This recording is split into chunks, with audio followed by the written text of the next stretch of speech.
Ey İsrail!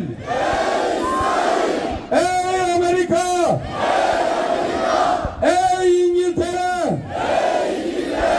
Ey küresel terör devletleri! Yan yana da gelseniz, el ele de verseniz, omuz omuza da verseniz, içinde yaşanan, bizlere acı ve elem veren İsrail'in soykırımını telin etmek üzere basın açıklaması yapılacak, dualar yapılacak. Gür bir sesle bu duaya icabet etmenizi rica ediyoruz. Yapılan saldırıları gördük. Bugüne kadar başlayan 1948'lerden efrünema olan Deryasin Tekrar Kudüs'e, Mescid-i Aksa'mızın içi çocuklarla dolsun. Koşup oyun oynarken hepsi güvende olsun. Müslümanlar el ele, gülümseyen gözlerle, mübarek avlusunda dolaşsınlar birlikte. Bir gün büyüdüğümde gideceğim Kudüs'e. Mescidinden namazı nasip et Rabbim bize. İlk kıblemiz Mescid-i Aksa'nın murabıtlığını yapan, bu uğurda can vermeyi cana minnet sayan Ebu Ubeydelere selam olsun.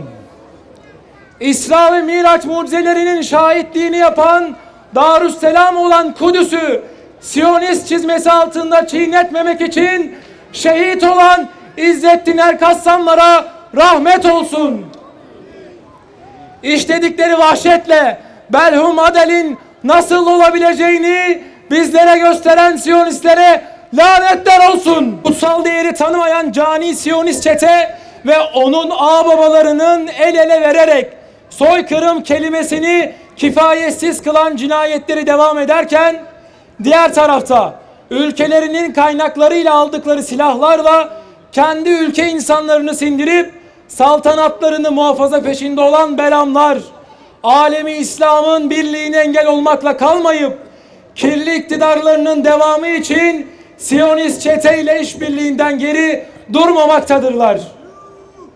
Bazı muhteris idarecilerin göstermelik olarak çıkardıkları sesler ise kendi ülke insanlarını teskin ve teselli etmenin hilesinden başka bir şey değildir. Mezhep, meşrep yarışları ile birbirlerine üstünlük kurmaya çalışan, Fırkayı Naciye biziz diye mikrofonları parlatanlar, Gazze'ye bakın, Gazze'li mücahitlere bakın da Fırkayı Naciye'nin kimler olduğunu görün.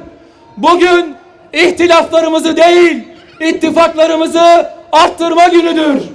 Sen ben desin Efrat, aradan vahdeti kaldır, milletler için işte kıyamet o zamandır.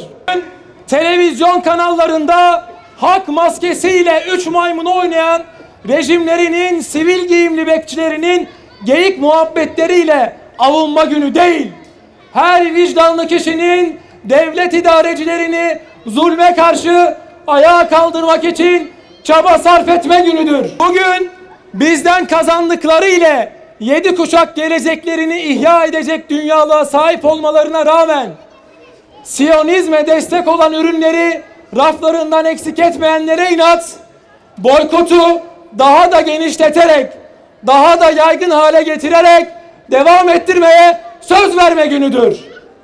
Bugün boykotu daha da genişleterek, daha da yaygın hale getirerek devam ettirmeye söz verme günüdür.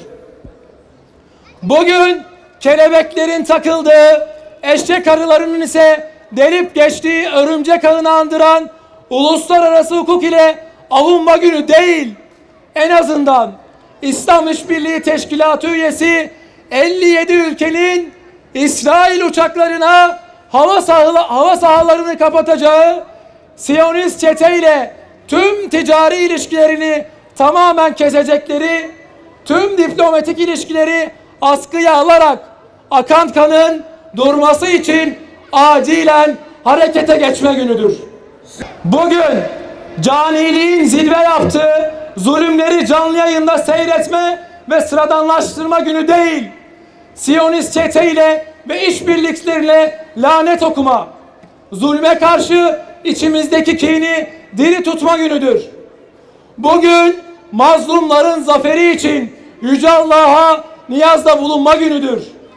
Bugün mazlumlara yardım için münferit hareket ederek kaynakları israf etme günü değil, bir araya gelip birlikte daha verimli çalışmak, dayanışma ruhunu içselleştirmek ve zalimlerin kalbine korku salma günüdür.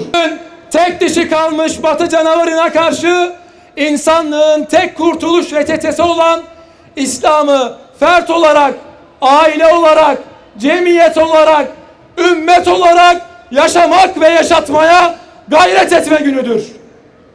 Bugün Yüce Allah'ın kardeş kıldığı kişiler olarak kardeşlerimizin canını, malını, ırzını korumak için el ele verme, gönül gönüle olma, bir binanın tuğlaları gibi birbirimize destek olma, birbirimizden destek alma günüdür. Müslüman uyuma, kardeşine sahip çık. Devam edelim. Müslüman uyuma, kardeşine sahip çık. Kardeşlerimizi muzaffer eyle. Gazze'li mücahit kardeşlerimizi galip eyle. Karşılarındaki Yahudi Siyonizmini, yandaşlarını, destekçilerini, sevicilerini kahhar sıfatınla kahru perişan eyle ya Rabbi.